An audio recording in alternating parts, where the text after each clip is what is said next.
from ABC Studios. Good evening and welcome to the 7 o'clock news with Sophia and Taylor. Tonight, we bring you a special edition on the most buzzed about topic in the past weeks, nationalism and liberalism. Glad to join you today as always. I feel like our age has been filled with these various isms, but most fascinating of our views have been these two topics.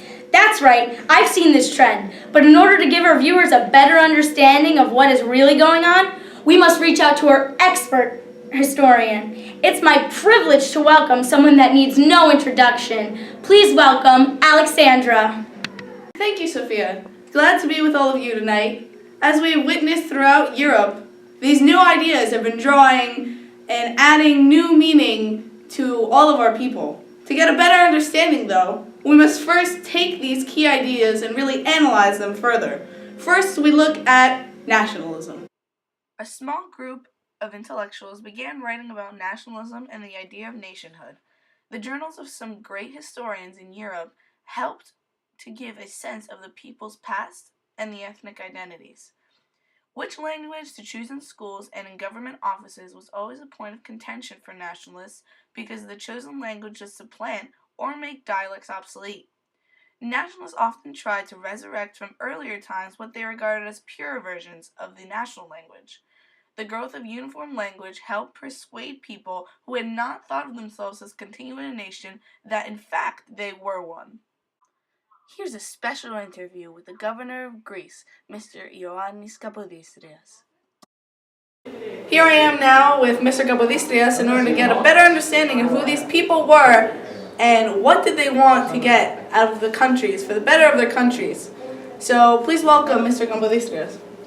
Thank you for having me with you all here tonight. I'd like to begin by saying that the ideas of my people have been clear.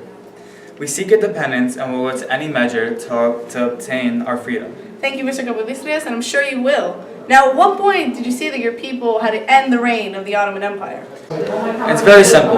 By now, you see we have developed our own national character, as have other Balkan countries seeking independence from the Ottomans.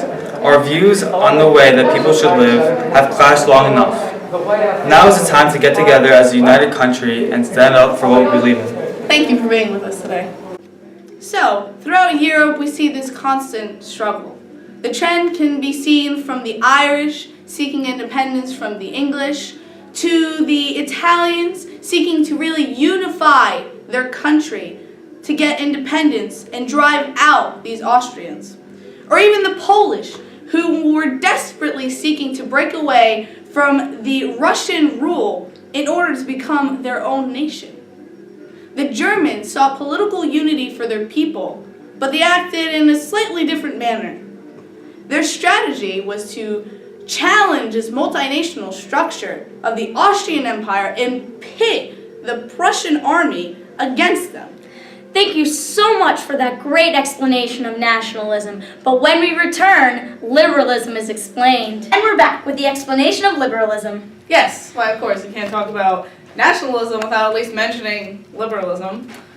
People regarded as liberals are usually those challenging the conservative ideas that can be political, social, and religious values. Now, who exactly are these liberals? Well, for the most part, it seems that they are relatively educated, relatively wealthy people, but they're usually excluded from the political process. And where does this distrust come from? See, those who aren't liberals see their challenge as a threat, but the reality is that it's really not a threat. They're just concerned as what is going on with the country and how to better the country and the people. The liberals seek to obtain legal equality, religious toleration, freedom of the press. They also believe that the power of the government should lie not in the hands of the people, but they should have a say for what is going on, and not just the government.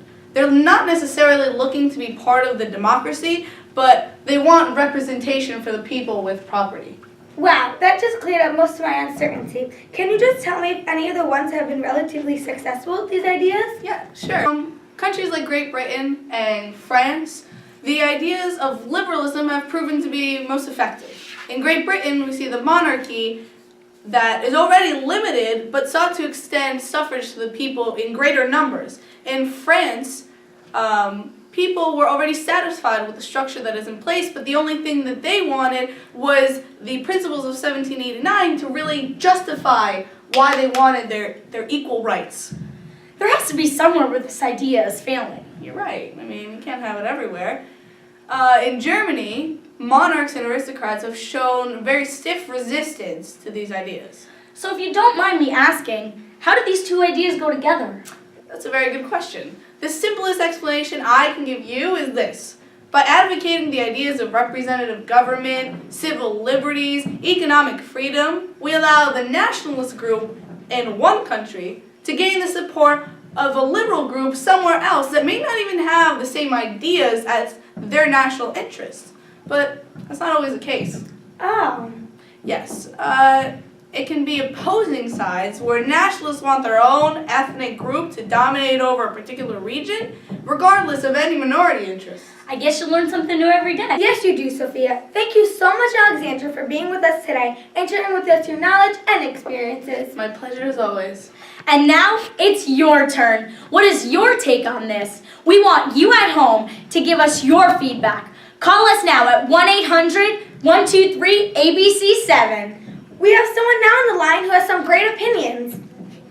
Hello, I would like to say that the nationalistic ideas are very confident in the way they are portrayed.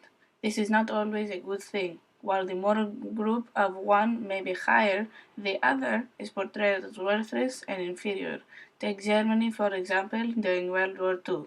They had all the hubris, but they took it out on the Jewish people.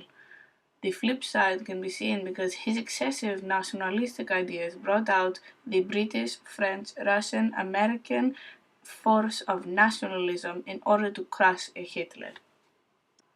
I just wanted to say that liberalism can be seen as a great source of strength in time of need. Take FDR, for example, during his New Deal. His achievements included Social Security, the FDIC, giant infrastructure projects, just to name a few. These were extremely popular because they improved the life of citizens. In this way, I see that liberalism is effective and a crutch when people are in need. Thank you very, very much for your time. And that was the evening news with Sophia and Taylor. Please join in again next time.